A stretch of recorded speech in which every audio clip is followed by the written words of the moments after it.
little b-ball. Playing basketball is great fun and great exercise. Both boys and girls love playing this sport. Just like the Old Dominion Lady Monarchs, those ladies are great on the court. And look at what I'm wearing. I've got Clyde Drexel's jersey. He played for the Houston Rockets. He was an Olympic gold medalist. After we read this story, you're going to be ready to play a game of basketball.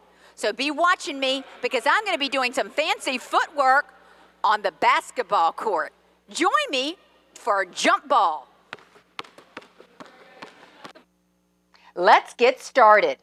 If you look at the cover of this book, you're going to see children playing basketball.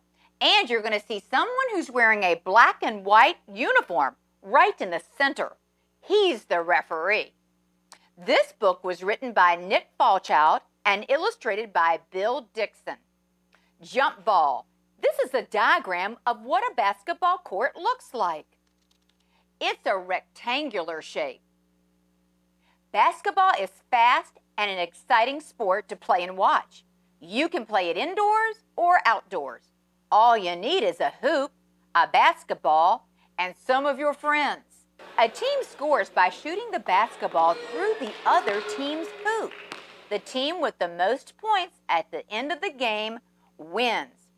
I love watching basketball on TV too. And during the month of March, the college teams play. They call that March Madness. Your team, the Wizards, is playing the Slammers today. You bring your tennis shoes to the court and you stretch those muscles. Then the Wizards practice passing and shooting the ball. Basketball is played on a rectangular court with a hoop at each end. Each team has 5 players. Game time! The 2 teams meet in the middle of the court for the jump ball. The referee tosses the ball up in the air between 2 players. 1 player from each team. The 2 players jump and they try to tap the ball to their teammates. The Wizards grab the ball first. Patrick dribbles it toward the Slammers' basket. A player moves the ball up and down the court by bouncing it with one hand. This is called dribbling. You also can move the ball by passing it to a teammate. Patrick passes the ball to Julie. The other Wizards move around to get open for a pass. Look at the boys and girls on this page. The team with the ball is on offense. The other team is on defense. The team on defense guards the players on offense to keep them from scoring. The best way to play defense is by staying between the person you are guarding and the basket. Julie dribbles, stops, and passes the ball to you. You turn toward the basket and you shoot. The ball bounces off the rim and a slammer grabs it. You missed, but it was a good try. Once you stop dribbling the ball, you have to pass it or shoot it. If you start dribbling again, it's called a double dribble. That's right, a double dribble. If you move more than one of your feet while holding the ball, it's called traveling.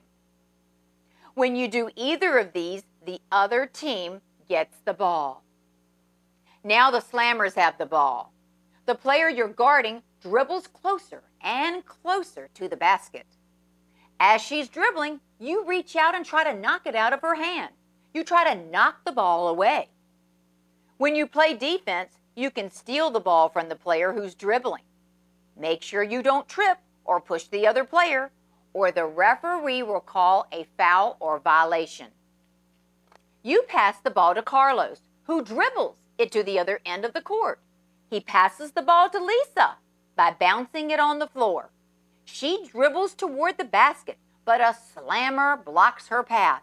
Look at these kids playing basketball. See how this boy over here is passing it to the other? You can pass the ball through the air or by bouncing it to another player. When you pass the ball, aim for the chest of the other person. You run near the basket and you get open for a pass. Lisa sees you and she passes the ball right into your hands. You turn toward the basket and you shoot. The ball swooshes through the hoop. 2 points for the Wizards. A lot of times when the ball goes through the basket hoop, everyone goes swoosh, swoosh. A basket is usually worth 2 points. A free throw is worth 1 point. Bouncing the ball off the backboard sometimes can help you make a shot.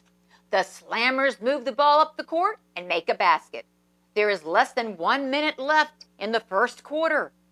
Carlos dribbles around a slammer and looks for someone to pass to near the basket.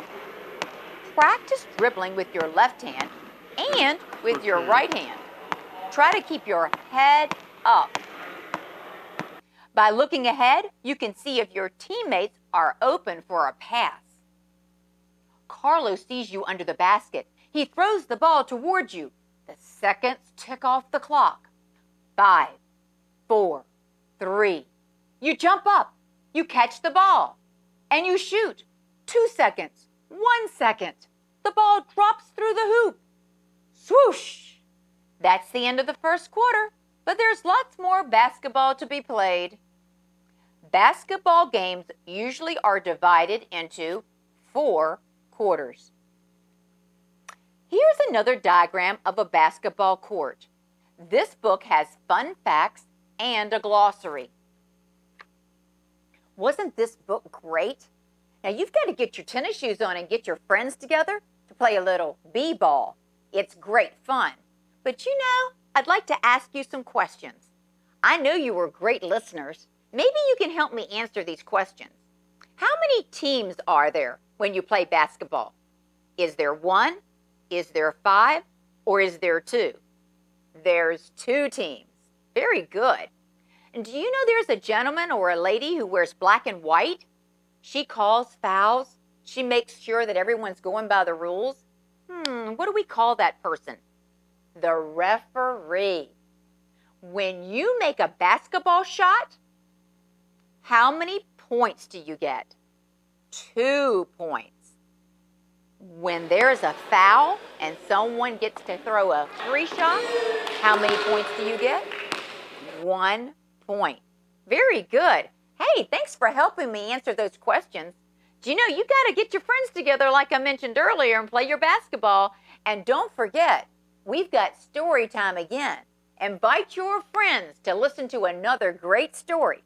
Channel 6 at 6:30. See you then.